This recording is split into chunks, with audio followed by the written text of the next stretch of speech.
ऐतिहासिक लेख भारत में पुनर्जागरण एक परिमार्जन।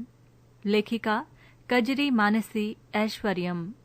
ध्यातव्य हो 19वीं सदी भारतीय इतिहास के युग प्रवर्तक सदी के रूप में स्मरणीय है।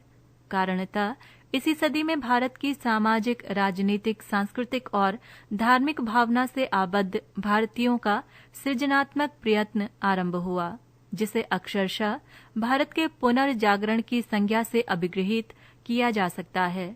शायद इसीलिए भारत का बौद्धिक संश्लेषणात्मक पुनर्जागरण आधुनिक भारतीय राष्ट्रवाद के अभ्युदय का महत्वपूर्ण घटक माना जाता है। पुनर्जागरण वस्तुतः पुनर्जागृति, बौद्धिक चेतना और सांस्कृतिक पुनरुत्थान आदि अनेकानेक सारगर्भित शब्दों से अभिहित पुनर्जागरण शब्द को आंग्ल भाषा में रेनेसां कहा जाता है, जो मूलतः फ्रेंच शब्द है, जिसका अभिप्राय होता है फिर से जागना, सनद रहे। नूतन युग का सूत्रपात पुनर्जागरण के पल्लवन से प्रारंभ होता है। पुनर्जागरण की पृष्ठभूमि 18वीं शताब्दी के अंत तक भारत में ब्रिटिश साम्राज्यवाद की जड़ें जम चुकी थीं।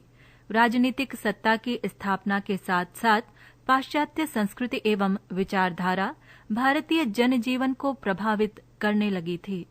भारतीय संस्कृति पतन के गर्त में पड़ी करुण क्रंदन कर रही थी और उसकी नव सृजन शक्ति लुप्त प्राय हो चुकी थी। समूल भारत के लिए ये एक चिंताजनक सांस्कृतिक आक्रमण एवं संकट का दुरूह समय था तथा भारतीयों के लिए घोर दुर्भाग्य का विषय था कि राजनीतिक पराजय संप्रति शनः शनः धार्मिक पराजय में परिणत होती जा रही थी। ऐसी अकूत, निराशाजनक एवं अंधकार से सराबोर वातावरण में कुछ ऐसे भारतीय मनीषियों का आविर्भाव हुआ जिनके सारगर्भित संश्लेषणात्मकता से युक्त उपदेशों ने भारतीय जनमानस के स्वायत्त तथा आत्मनिर्णय पर आधारित सामाजिक राजनीतिक जीवन का अभिनिर्माण करने की उत्कृष्ट अभिलाषा अभ्युत्पन्न की। ठीक उसी प्रकार जिस प्रकार इटली के पुनर्जागरण तथा जर्मनी के धर्म सुधार आंदोलन ने यूरोपीय राष्ट्रवाद के अभ्युदय के लिए बौद्धिक वैचारिक वैशिष्टता से आबद्ध स्तंभ का कार्य किया था। दर्शन, धर्म एवं संस्कृति में पुनर्जागरण। समीचीनता भारतीय आत्मा के जागरण की सृजनात्मक संश्लिष्ट अभिव्यक्ति प्रथमतः दर्शन, धर्म तथा संस्कृति के क्षेत्रों में हुई व राजनीतिक पुनरुत्थान से ओतप्रोत आत्मचेतना का अभ्युदय अपरिहार्य परिणाम के रूप में परिलक्षित हुआ।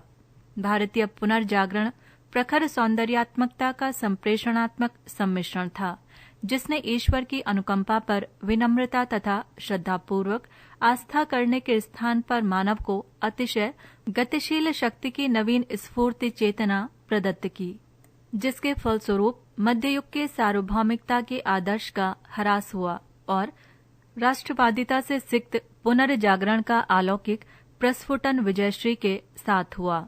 इस तथ्य से भी इनकार नहीं किया जा सकता कि समकालीन भारत के क्रमशः हिंदुओं और मुसलमानों दोनों समुदायों के जीवन में रसातल तक कुरीतियों ने घर कर लिया था, यथा सांप्रदायिक द्वेष, ईर्ष्या, जाति व्यवस्था और अस्पृश्यता, बाल विवाह, बाल हत्या, समुद्र यात्रा निषेध, सती प्रथा, दलित जातियों की दुर्दशा, विधवा विवाह निषेध इत्यादि। सही मायने में कहा जाए तो आडंबरपूर्ण मूर्ति पूजा और अंधविश्वास ही धार्मिक जीवन का धूमिल रूप हो गया था।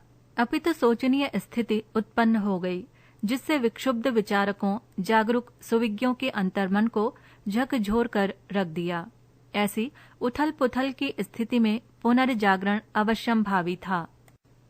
राजा राममोहन राय। अभिप्रायतः नूतन भारत के पुनः निर्माण हेतु जो पुनर्जागरण हुआ, उसके अगुआ राजा राममोहन राय को माना जाता है। उन्हें पुनर्जागरण का प्रभात तारा अर्थात मॉर्निंग स्टार कहा गया है। इस संदर्भ में रविंद्रनाथ टैगोर का अभिमत प्रासंगिक प्रतीत होता है कि अपने समय में राममोहन ही ऐसे व्यक्ति थे जिन्होंने आधुनिक युग के महत्व को समझा।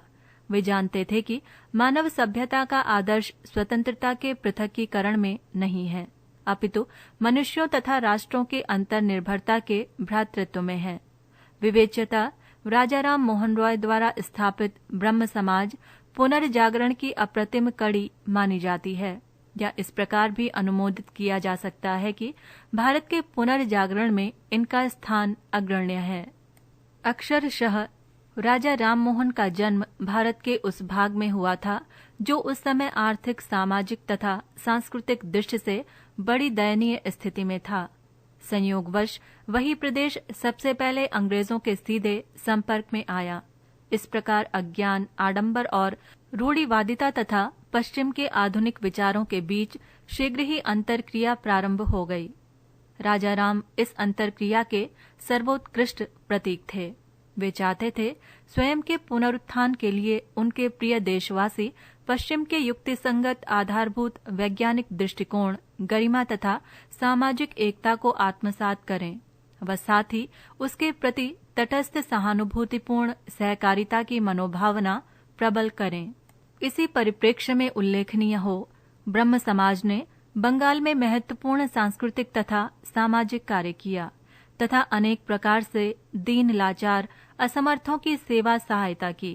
प्रत्युत विधवा पुनः विवाह के लिए राजाराम द्वारा उठाए गए कदम लोकहित में किया गया सबसे सराहनीय व अनुप्रेरक कदम है। देश के अन्य भागों में भी ब्रह्म समाज का प्रभावोत्पादक असर पड़ा। इसके अतिरिक्त भारत विद्या विशारदों तथा दार्शनिकों ने भी प्राचीन संस्कृत साहित्य का गहन अध्ययन करके भारतीयों की आत्मविश्वास की भावना के समीचीन विकास में महती भूमिका का निर्वहन किया। उदाहरणतः विल्किंस जोन्स कोलब्रुक 1765 से 1837 तथा H.H. विल्सन 1786 से 1860 महत्वपूर्ण संस्कृत ग्रंथों के अनुवाद के लिए उल्लेखनीय हैं। यूरोपीय भारत विद्या विशारदों के अध्ययन का मुख्य क्षेत्र भाषाओं से संबंधित था और उनकी पद्धति पूर्णतः वैज्ञानिक थी। Theosophical society. विवेच्यता थियोसोफिकल सोसाइटी ने, जिसकी स्थापना 1875 में मैडम ब्लेवेट्स्की 1830 से 1891 और कर्नल ओलकाट ने की थी, आपने अद्य व्यवसाय करने वाली जनता जनार्दन का ध्यान प्राचीन चिंतन की उन पहलुओं की ओर आकृष्ट किया जिनका संबंध लोकोत्तर जीवन, अद्य मनोमय जगत, मृत्यु तथा मरणोपरांत जीवन की आस्थाओं से था। समग्रतः थियोसोफी ने हिंदू योग के विचारों और धारणाओं का वैज्ञानिक विकास की पदावली में संस्तुगत व्याख्या करने का अथक प्रयत्न किया। स्वामी विवेकानंद। रामकृष्ण परमहंस के शिष्य स्वामी विवेकानंद ने एक अन्य प्रकार की विचारोयुक्त बोधगम्य आंदोलन संचालित किया, जिसने हिंदुत्व के व्यापक तथा समग्र रूप का तार्किक पक्षपोषण किया। 1893 में शिकागो के विश्व धर्म सम्मेलन में उन्होंने जो श्रेष्ठतर ऐतिहासिक सुदृढ़ भूमिका का निर्वहन किया, उससे समूल अमेरिका में, अंशतः यूरोप में हिंदुत्व पुनर्जागरण के प्रसार का मार्ग प्रशस्त हुआ। यद्यपि वेदांती होने के नाते विवेकानंद विश्व बंधुत्व के सूचित आदर्श को स्वीकार्य करने वाले थे, फिर भी उनमें उत्कृष्ट देशभक्ति की पावन पुलकित भावना समाहित थी और उन्होंने भारतीयों को आत्मनिर्भरता, उर्वरता युक्त शक्ति और सबसे अधिक निर्भीकता का उपदेश दिया। दक्षिण भारत में पुनर्जागरण।